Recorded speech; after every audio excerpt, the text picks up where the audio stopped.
capital europea y podríamos decir que ahora mismo Europa, Bruselas, nos tiene en vilo. Sigue el Consejo Europeo en la capital del bloque comunitario y todavía no tenemos ningún tipo de confirmación sobre si hay o no acuerdo de cara al uso de los activos rusos congelados. Tampoco sabemos nada sobre el plan de financiación a Ucrania, planes alternativos de financiación, porque Zelensky en las últimas horas, en el marco de este Consejo Europeo que tiene lugar entre hoy y mañana, ha dejado muy claro que su país tiene un agujero, enfrenta un agujero de 50.000 millones de euros y que necesita seguir recibiendo financiación para poder mantener los esfuerzos de la guerra. Así que, como decimos, el foco en Europa, pero no solo por Ucrania, sino porque también el propio futuro de Europa está en riesgo. Ahora mismo se debate entre un acuerdo o un fracaso histórico. Y algunos líderes europeos, enseguida hablamos de ello, ya han dejado caer que no puede permitirse la Unión Europea un fracaso de esta magnitud.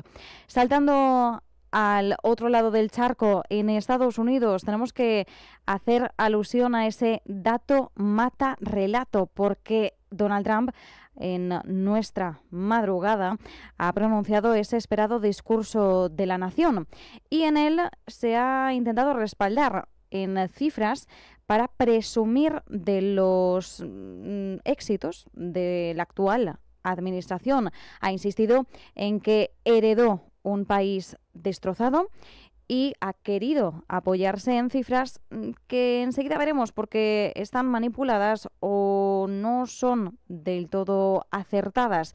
Vamos a dejarlo ahí, pero enseguida desgranamos punto por punto algunas de los principales bloques de ese discurso y, por otro lado, atención a la estrategia de Estados Unidos que podría encender todavía una llama mayor en las tensiones con China, porque Estados Unidos ha anunciado un paquete de ventas de armas a Taiwán de más de 11.000 millones de dólares. La segunda vez que Estados Unidos anuncia ventas de armas desde que Donald Trump llegó a la Casa Blanca, y a China esto no le ha gustado nada.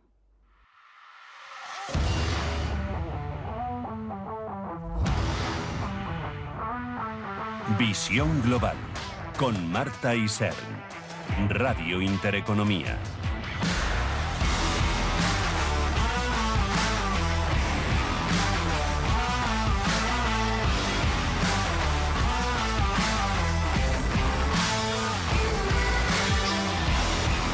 Bruselas hoy está al límite y tiene al mundo en vilo. Lo que está en juego no es solo la financiación de Ucrania, sino la capacidad real de la Unión Europea para decidir y actuar en un momento crítico. La cumbre de este jueves es un test de estrés político y Bélgica es el principal cuello de botella. Los activos rusos son el nudo central. El plan busca utilizar 210.000 millones de euros en activos congelados para financiar un préstamo de reparaciones a Ucrania. La idea es simple en la teoría, pero explosiva en la práctica.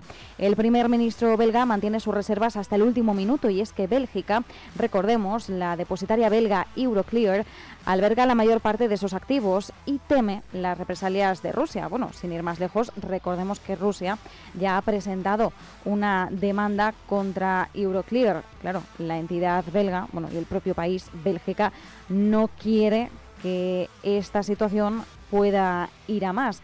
Bien, es uno de los temas espinosos del día, el uso o no uso de los activos rusos congelados para financiar a Ucrania, y la intención es convencer a Bélgica. Sin embargo, como decimos, mantienen esas reservas y, de hecho, la alta representante de Asuntos Exteriores, Kaja Kallas, ya lo ha dejado muy claro, que sin unanimidad el plan no sale. Sin Bélgica, en pocas palabras, el proyecto se cae. Pase lo que pase con los activos rusos, los líderes europeos han sido firmes en una promesa, y es que la cumbre no termina sin que haya un compromiso financiero para Ucrania. Sobre la mesa hay un plan de fondos para Ucrania durante los 2 próximos años. Un plan B poco popular implicaría préstamos conjuntos de la Unión Europea.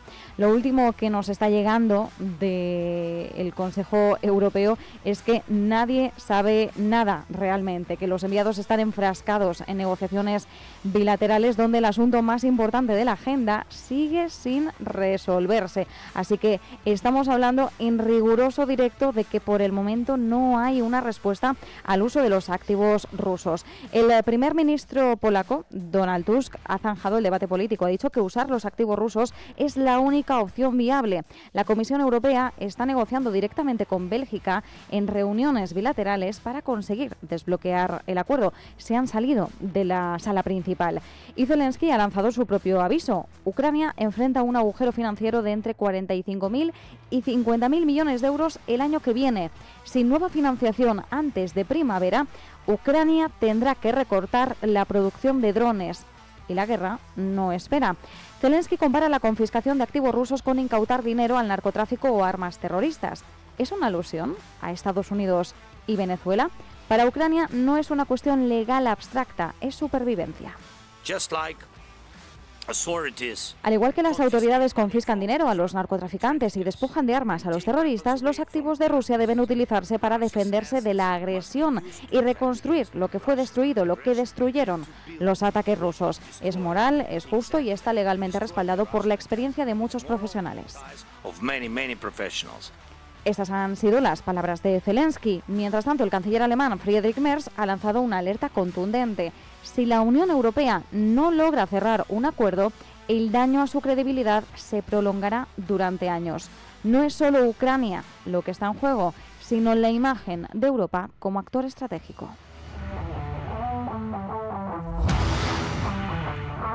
Dato mata relato. Esta realidad se impone cada vez que Donald Trump ofrece una retahíla de afirmaciones respaldadas por cifras que resultan ser poco exactas. Lo ha hecho de nuevo en su discurso a la nación de esta madrugada. Bueno, fue el miércoles por la noche en Estados Unidos. Ya nos pillaba en jueves en España. Bien, en ese discurso ha insistido una vez más en que heredó un desastre de la anterior administración. El objetivo es claro, proyectar un país que ha renacido bajo su liderazgo. La economía ha vuelto a colocarse en el centro del malestar de los estadounidenses y por eso Trump ha insistido en que sus logros sobre la inflación pues son logros. Asegura que ha detenido el ascenso de la inflación tras heredar la peor de la historia.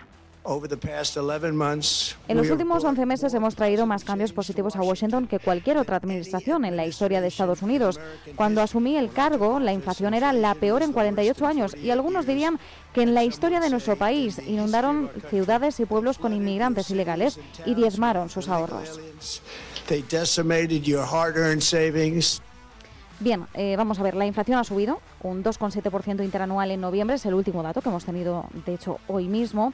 Y sí que es cierto que el ritmo se ha moderado desde el pico de 2022, pero no ha desaparecido.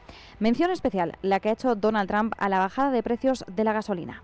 Gasoline is now under $2.50 a gallon in much of the country.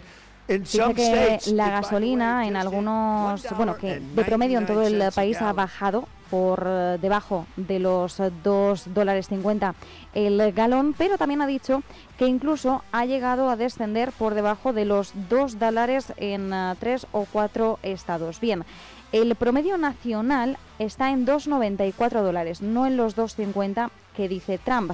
Y sí es cierto que 3 o 4 estados han descendido por debajo de esos $2, en torno a 1,99, pero claro, está convirtiendo una excepción local en un titular nacional. Trump también ha sacado pecho del mercado laboral. Afirma que hay más estadounidenses trabajando que en cualquier otro momento de la historia. Técnicamente es cierto, pero se debe a un crecimiento de la población. El número total de trabajadores ha aumentado, sí, pero la tasa de empleo-población que mide la fortaleza laboral ha disminuido ligeramente al 59,7%. La inmigración ha sido otro tema candente. Trump ha hablado de una invasión durante el mandato de Biden.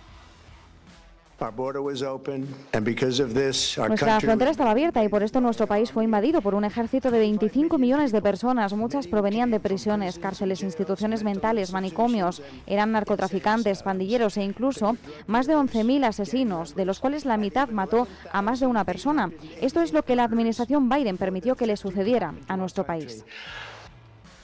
Las cifras, sin embargo, no cuadran. Trump habla de 25 millones, pero durante la era Biden hay registrados 11 millones de encuentros que incluyen expulsiones del país. La estadística de 11.000 asesinos también está manipulada.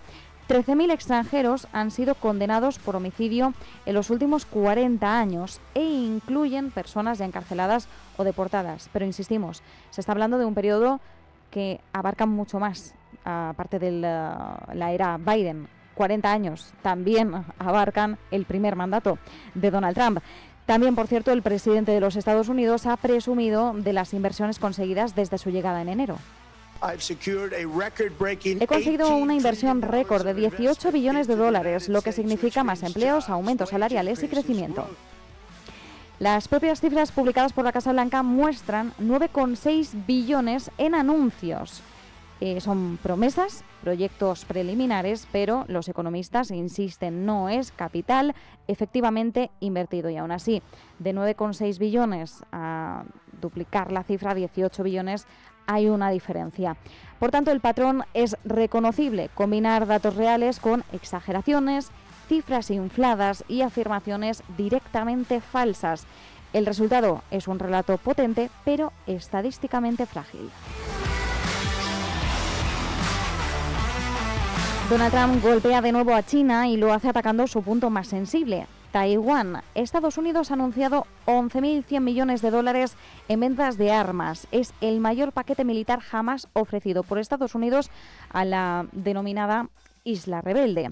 Es la segunda venta de armas desde que Donald Trump llegó de nuevo al poder en enero y ocurre en un momento de máxima fricción porque China sigue reclamando la soberanía de Taiwán, pero la isla la rechaza y Estados Unidos se coloca en el centro de la disputa. Tiene intereses geoestratégicos y económicos. El paquete de armas cubre 8 grandes partidas diseñadas para reforzar la defensa de Taiwán. Sistemas de cohetes, obuses autopropulsados, misiles antitanque, drones con munición merodeadora, componentes y repuestos también para otros sistemas que ya están en servicio. El Pentágono defiende que la operación sirve a los intereses nacionales, económicos y de seguridad de Estados Unidos. Para la Casa Blanca, reforzar a Taiwán es una forma de preservar la paz regional, no de provocar un conflicto. Bueno, ya sabemos que aquí cada uno maneja su narrativa. La nueva estrategia de seguridad nacional de la administración Trump, recordemos que fue publicada este mes, deja poco margen a la ambigüedad. Estados Unidos busca disuadir cualquier conflicto sobre Taiwán y para ello preservará su superioridad militar frente a China en la región. En Taipei el lenguaje se recibe con alivio, en Pekín con alarma. China ha condenado el anuncio, acusa a Estados Unidos de violar su soberanía y advierte de que este paquete de armas empuja a Taiwán hacia los peligros de la guerra. Mientras tanto, Xi Jinping se prepara, recordemos, para recibir a Donald Trump en Pekín en el mes de abril y parece todo apunta que Taiwán será de nuevo el gran punto de fricción. Estados Unidos no solo vende armas, envía señales a Taiwán de respaldo, a China de límite y podríamos definir así el estilo de Donald Trump. La disuasión es la moneda central del equilibrio regional.